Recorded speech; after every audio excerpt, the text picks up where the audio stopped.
नमस्कार, news India देख रहे हैं आप। आपके साथ मैं हूं चारुल शर्मा। रुख करेंगे उत्तराखंड की खबरों का। सबसे पहले नजर डालते हैं बड़ी खबर पर। धामी कैबिनेट की पूर्व प्रस्तावित बैठक स्थगित कर दी गई है। 10 फरवरी को होने वाली थी ये बैठक, अब ये फिलहाल 15 फरवरी को होगी।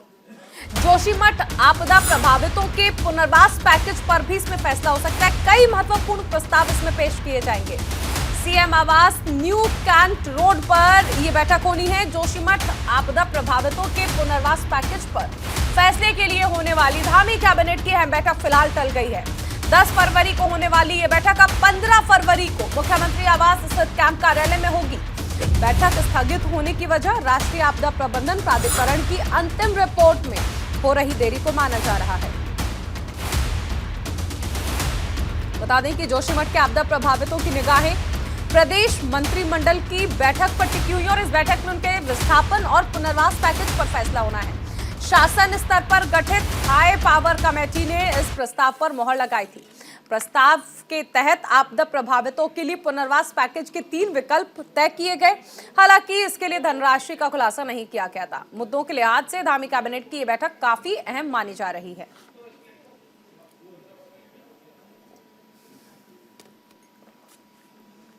देखिए, इस बैठक में यह भी माना जा रहा है कि नकल रोकने पर प्रस्ताव लाया जा सकता है। सहयोगी हितेश हमारे साथ जुड़े हुए हैं। हितेश, देखिए, अहम बैठक थी, फिलहाल टल गई है। 10 की जगह 15 तारीख को होनी है, लेकिन जोशीमठ को के पुनर्वास को लेकर हो, जो प्रभावित हैं, या फिर नकल को रोकने के लिए, क्योंकि जिस तरह पिछले मामले सामने आए हैं उसके बाद सरकार की किरकिरी हुई है, ऐसे में माना जा रहा है कि कई मुद्दों को ध्यान में रखते हुए बेहद अहम है ये बैठक। देखिए, जोशीमठ को लेकर भी यह अहम बैठक है और नकल को लेकर भी यह बैठक अहम मानी जा रही है, क्योंकि जिस तरीके से जोशीमठ की जो जनता है जो आज एक कैबिनेट की बैठक पर कि आखिरकार मुख्यमंत्री पुष्कर सिंह धामी उनके लिए कोई बेहतर निर्णय लेकर आएंगे, उनके लिए कुछ अच्छा करने वाले हैं, तो उसी के लिहाज से 10 तारीख को यह बैठक होने वाली थी। हालांकि 15 तारीख को भी इसका टाइम रखा गया है, क्योंकि अब यह बैठक मुख्यमंत्री आवास में होगी। इसके लिए भी अधिकारियों ने पूरी तैयारी कर ली है। तो दूसरी ओर वहीं जिस तरीके से उत्तराखंड के अंदर लगातार पेपर लीक के मामले सामने आ रहे, तो उसको लेकर भी मुख्यमंत्री पुष्कर सिंह धामी ने अपना नया खाका तैयार कर लिया है, नए अधिकारियों को इसमें जोड़ दिया है, क्योंकि जब बहुत जल्द जो नकल रोकने के लिए जो कानून है उसको लाया जाएगा, उसको लेकर मुख्यमंत्री पुष्कर सिंह धामी ने तैयारियां तेज कर दी हैं। जी बिल्कुल हितेश, ये भी समझना चाहेंगे आपसे कि अभी क्या लगता है, क्योंकि सबसे अहम चीज है कि अगर हम जोशीमठ को लेकर बात करें तो वहां के जो प्रभावित हैं उनकी नजर है कि सरकार की ओर से जो ये बैठक बुलाई जाएगी उसमें क्या ऐलान हो सकते हैं। इसके साथ ये भी माना जा रहा है कि राहत पैकेज जो है उसे बढ़ा सकती है सरकार, क्योंकि शुरुआत में कुछ चुनिंदा घर थे, लेकिन फिलहाल तो जिस तरह से एक के बाद एक माना जा रहा है, सिर्फ जोशीमठ में आप देखिए कि घरों की संख्या बढ़ गई है, उसके बाद आप कर्णप्रयाग में देख लीजिए, उसके बाद आप नैनीताल वाला इलाका देख लीजिए, वहां पर भी ये माना जा रहा है कि कुछ प्रभावित हैं, कुछ घरों में ऐसी समस्याएं देखने को मिल रही हैं। यानी धीरे धीरे पूरे उत्तराखंड से ऐसी तस्वीरें सामने आ रही हैं, जिसकी वजह से माना जा रहा है कि राहत पैकेज बढ़ाया जा सकता है सरकार की ओर से। देखिए, कर्णप्रयाग में रेल का एक प्रोजेक्ट काम कर रहा है, क्योंकि यहाँ से जो घर आ रहे हैं, जो घर है 500 के लोगों के जो घर हैं वो भी अब दरकने लगे हैं, उनमें भी दरारों का मामला सामने आने लगा है। लेकिन जिस तरीके से 900 कुछ परिवार थे जिनको विस्थापन के लिए तैयारियां की गई थी, लेकिन अभी जो ये संख्या है यह बढ़कर 1000 से ज्यादा हो गई है, क्योंकि लगातार जो दरारें बढ़ने का मामला है घरों का, वो घरों का मामला बढ़ना शुरू हो गया, क्योंकि जो दरारों का मामला पहले घरों में था वो रुक गया है, पानी का रिसाव भी अब रुक गया है। लेकिन अब देखना यह है कि क्योंकि जो इनके मुआवजे की राशि थी, जो इनके खाद्य आपूर्ति की तरफ से जो इनकी राशि थी वो इनको बढ़ाया जा सकता है, उसको लेकर भी अधिकारी लगातार मंथन कर रहे हैं। जो आपदा सचिव हैं रंजीत सिन्हा, वो लगातार हर सप्ताह बैठक कर रहे हैं, क्योंकि एक बड़ा मामला इसमें यह निकलकर सामने आ सकता है, क्योंकि जिस तरीके से दरारों का मामला सामने आ रहा है उसको लेकर, क्योंकि अभी तक किसी भी जांच एजेंसियों की वैज्ञानिकों की जो रिपोर्ट है वो भी सामने नहीं आई है। उसी रिपोर्ट का इंतजार अभी सभी अधिकारियों के लिए, उस लिहाजा उसी के बाद में इसमें कुछ कहना बेहतर होगा, क्योंकि लगातार इसमें मुख्यमंत्री पुष्कर सिंह धामी भी अपने अधिकारियों के साथ बैठक करें। क्या बेहतर से बेहतर निर्णय इसमें हो सकता है, यह अभी 15 फरवरी को सामने आ सकता है। जी बिल्कुल हितेश, आप बने रहिए, आगे भी आपसे जानकारी लेंगे।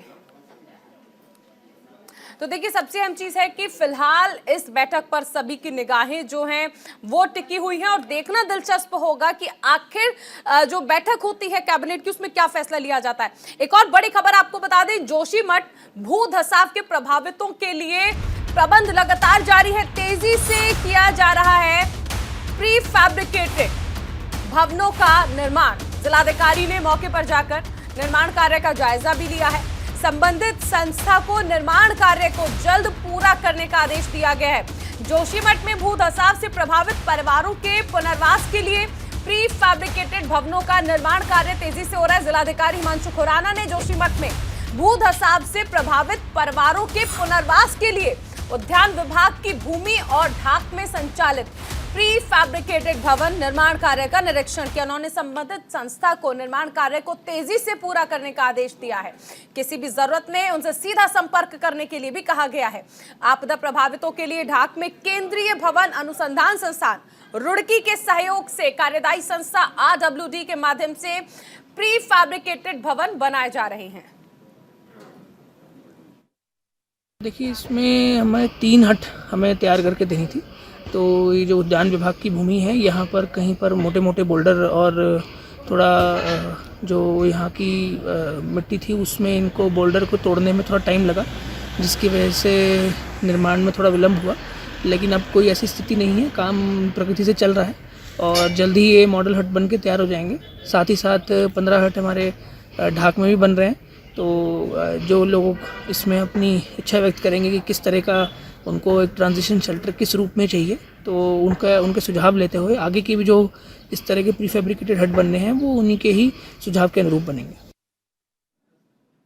सीधा लिए चलते हैं आपको राज्यसभा, जहां पर कांग्रेस अध्यक्ष मल्लिकार्जुन खड़गे कुछ बोल रहे हैं। यही था कि पिछले उन्होंने क्या किया और कितना उन्होंने अचीव किया, और कभी कभी ये भी उसमें आया कि पिछले की गवर्नमेंटों ने क्या की। ये मैं अपेक्षा नहीं करता था कि आप जो करते हैं वो बोलिए। कितने दिन वही बोलेंगे कि पिछले आपने क्या किया। और अभी भी मैं भाषण सुन रहा था साहब का, बहुत ही लिस्ट बना के कौन कितने काम किए, कौन से प्रोजेक्ट अटक गए थे, उसका पूरा उन्होंने ब्यौरा दिया। लेकिन मेरे पास पूरा है, समय नहीं है, और समय नहीं रहने की वजह से मैं वो सारी चीजें नहीं बताता। मेरे पास अध्यक्ष महोदय यहाँ अगर टेबल पे भी रखूंगा तो ये रिकॉर्ड में भी नहीं आएगा, क्योंकि भाषण जो हम कहते हैं वही रहेगा। मैं 1947 के पहले इस देश की स्थिति क्या थी और 2014 तक स्थिति क्या है और 14 से लेकर आप तक क्या किया, ये सब मेरे इसमें है। ये अगर उतना टाइम अगर आप देते हैं, मैं कंपैरेटिवली बोल सकता हूँ। लिटरेसी रेट पहले क्या था, लाइफ एक्सपेक्टेंसी क्या था, इन्फेंट मोरालिटी।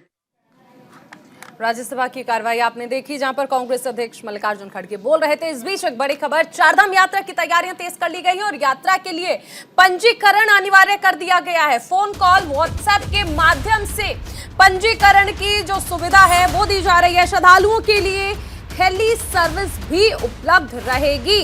पर्यटन सचिव ने ये जानकारी मुहैया कराई है। चारधाम यात्रा को लेकर उत्तराखंड सरकार की ओर से तैयारियां जोरों पर है और यात्रा के दौरान श्रद्धालुओं को किसी भी तरह की दिक्कत से बचाने के लिए सरकार तरह तरह के प्रबंध कर रही है। पर्यटन सचिव सचिन कुर्वे ने चारधाम यात्रा की तैयारियों को लेकर कहा कि इस बार यात्रा में पंजीकरण करना अनिवार्य है। श्रद्धालु फोन कॉल और व्हाट्सएप के माध्यम से पंजीकरण करा सकेंगे। पर्यटन सचिव सचिन कुर्वे ने कहा कि यात्रा के दौरान हेली सर्विसेज व्यवस्थाएं पहले की तरह उपलब्ध रहेंगी। हालांकि बुकिंग और अन्य संबंधित सेवाएं सिविल एविएशन डिपार्टमेंट के तहत होंगी। हेली सर्विसेज के दौरान चारधाम दर्शन को आने वाले तीर्थयात्रियों को किसी तरह की परेशानी ना हो, इसके लिए चारधाम यात्रा मार्ग पर पड़ने वाले सभी हेलीपैड पर पर्यटन विभाग की ओर से अधिकारियों को तैनात किया जाएगा, ताकि तीर्थयात्रियों को सुगमता से चारधाम की यात्रा कराई जा सके। तैयारी ऑलरेडी दिसंबर माह से हमने शुरू कर दी है और इस बार रजिस्ट्रेशन मैंडेटरी होगा रजिस्ट्रेशन है हमारा ऑनलाइन होगा, ऑन कॉल होगा और व्हाट्सएप के माध्यम से भी होगा। इसके अलावा जो वे साइड एम्यूनिटीज़ के लिए भी जो तैयारी करनी है वो भी तैयारी हमने शुरू कर दी है। और वे साइड एम्यूनिटीज़ के सापेक्ष में जो सुलभ इंटरनेशनल वाला जो तैयारी की जा रही है 15 अप्रैल तक हमारे ऑलमोस्ट 36 ब्लॉक्स हमारे तैयार भी हो जाएंगे। तो यात्रा की, चारधाम यात्रा की तैयारी हमारी शुरू है।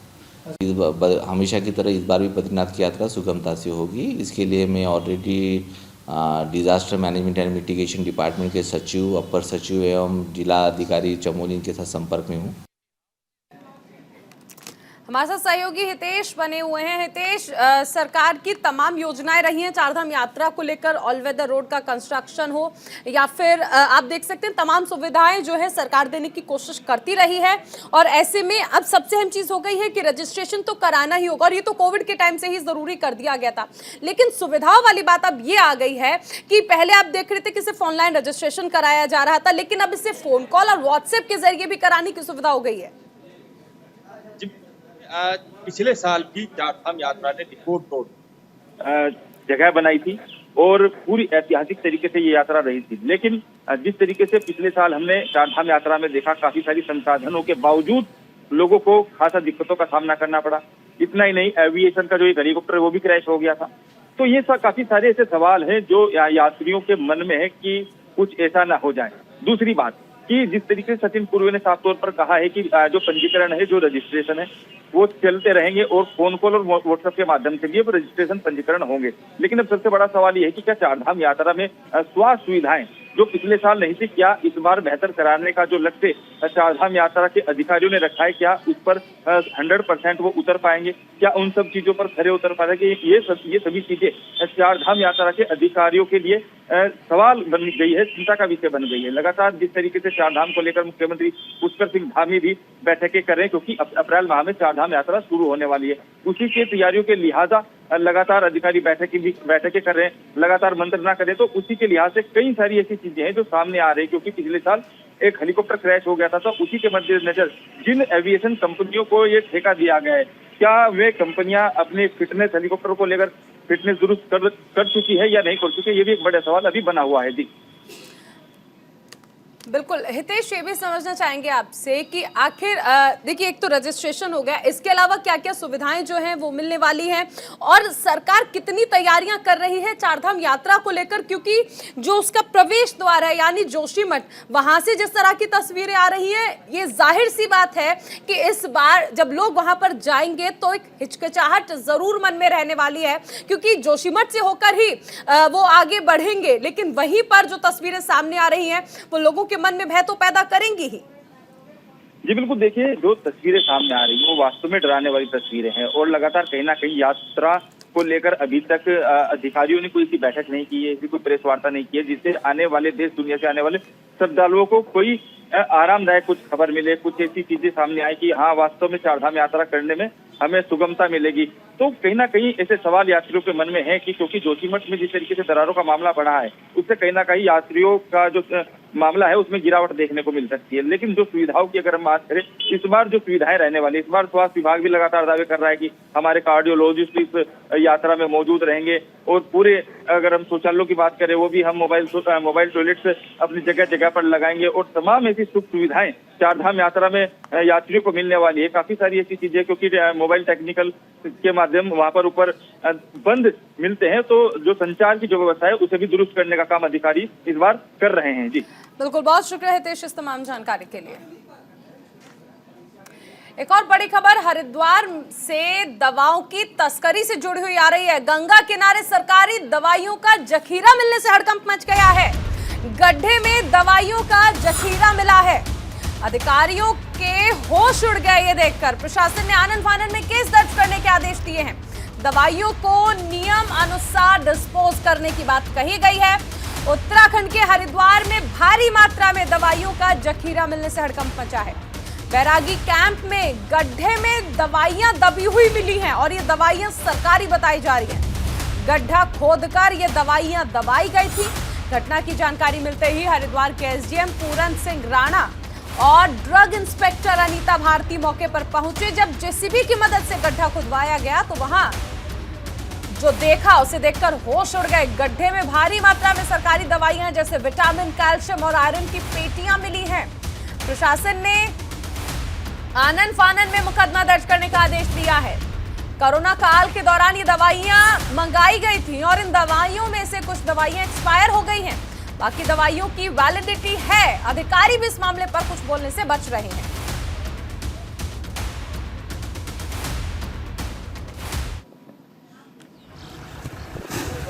देखिए, अधिकारियों का साफ तौर पर कहना है कि सारी दवाइयां सरकारी हैं और इस मामले में स्वास्थ्य विभाग को तत्काल मुकदमा दर्ज करने का निर्देश दे दिया गया है।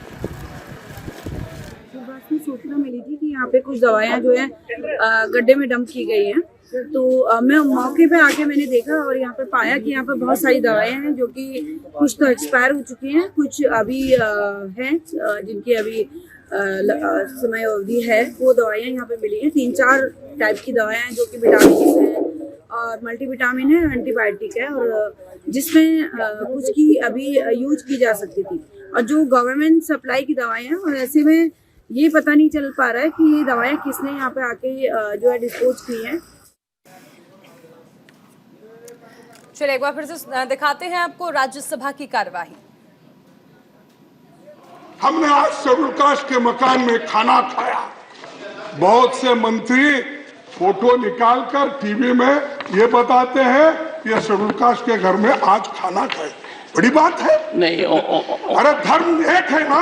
ऑनरेबल जब धर्म एक है, ऑनरेबल एलओपी, जब धर्म एक, honourable LOP please sir I can inform mister Jairam Ramesh LOP doesn't need your support. No leader of opposition knows how to handle his affairs. Every time you get up, whether it is Digvijay Singh or someone else, that is not appropriate. Every member in the house stands on his own leg. One second, please.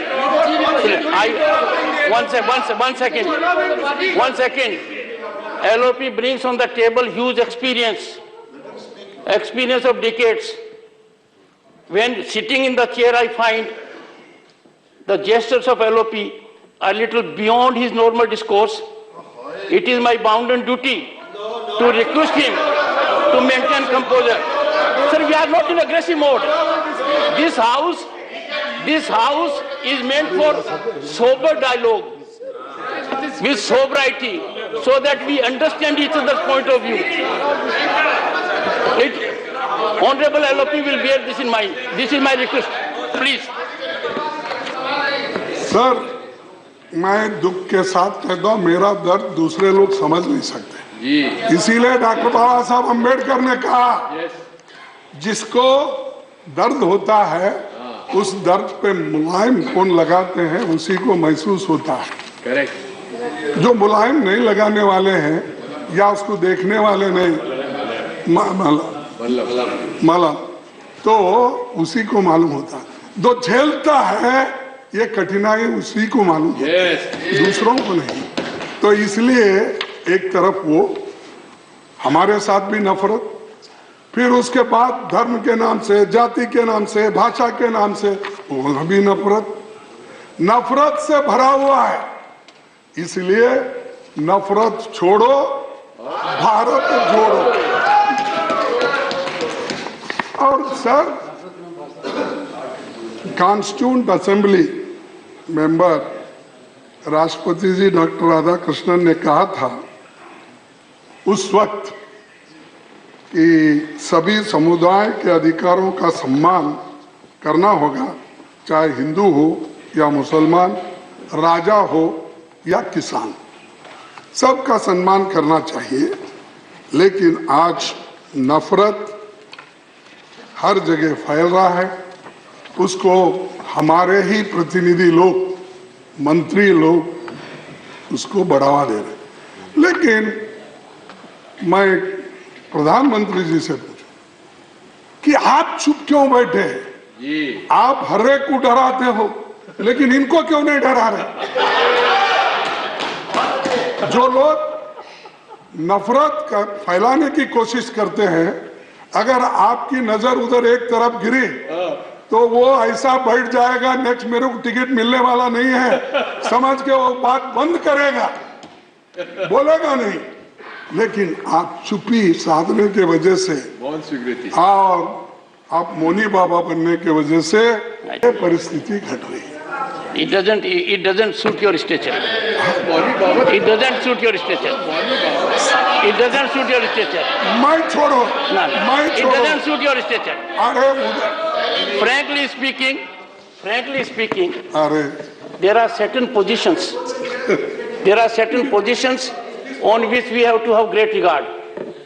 It was in this house, on 8th December I said, when leader of the house will speak, leader of the opposition will speak, and the two former prime ministers will speak, I will look to the rule book later. Why? These positions have august stand. I said so. Similarly, we cannot treat institutions with that kind of observation. You are a very senior member, sir. If anyone in the house, one second, if anyone in the house was to use an expression for LOP, I would come to the rescue of LOP. It's an elevated constitutional position. At least I expected from you, Mallikarjun ji, that you will raise the level of a debate and not use those juicy expressions. They are not good. They are not appropriate. Take your seat. Take your seat. Take your seat. Please take your seat. Take your seat, Mr. Venugopal. Take your seat. Take your seat. Mr. Venugopal, take your seat. One second. Take your seat. Take your seat. Take your seat. Take your seat. No, I am on the chair. No, please take your seat. Honorable members, take your seat. No, I will not allow debate to go to that level. No, please, sorry. I would urge the LOP to control its members. I would urge you.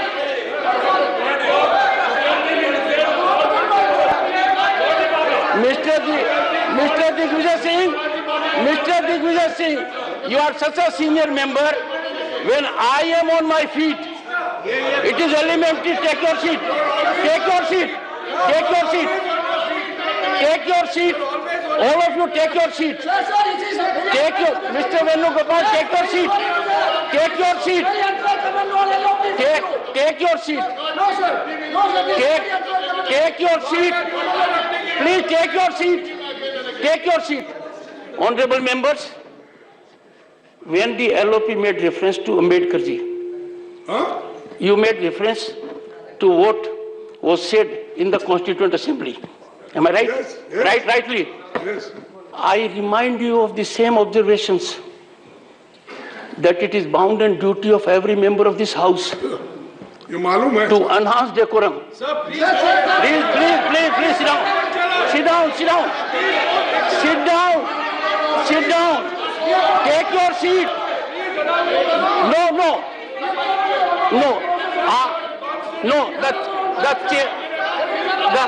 The chair cannot allow. It is for the LOP to take a call to what level he wants to raise his debate. If LOP comes to that level, yes, Mr. Mallikarjun, please take your seat. देखिए साहब, मुझे Please take your seat. देखिए आप इतना emotional मत हो जाए साहब, वो सर, मैं नहीं हो रहा। वाले नहीं है। नहीं, मल्लिकार्जुन जी, मैं ये कह रहा हूँ,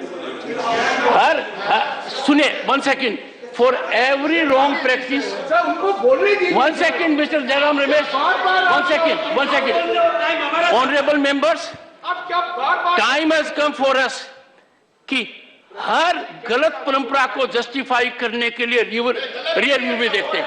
We will not, please bear that mind. Mr. Mallikarjun Kharge, leader of opposition. Sir अगर आप ऐसा